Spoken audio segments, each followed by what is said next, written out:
உட்காந்துக்கிட்டு யோசிச்சுக்கிட்டே இருக்கிறவங்கல்ல queen of wands. She is a go getter.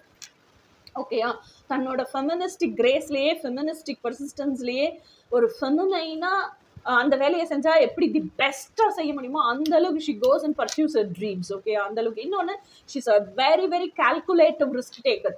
ஒரு ஒரு மலை உச்சியிலிருந்து நான் விழுந்தாதான் என்னோட ட்ரீம் என்னால பர்சியூ பண்ண முடியும்னா அந்த எல்லை வரைக்கும் போய் ரிஸ்க் எடுக்கக்கூடிய ஆள் queen of வான்ஸ்ங்கிறவங்க.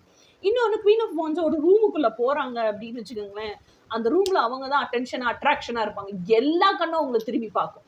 She need not have to be beautiful, but she's very charismatic.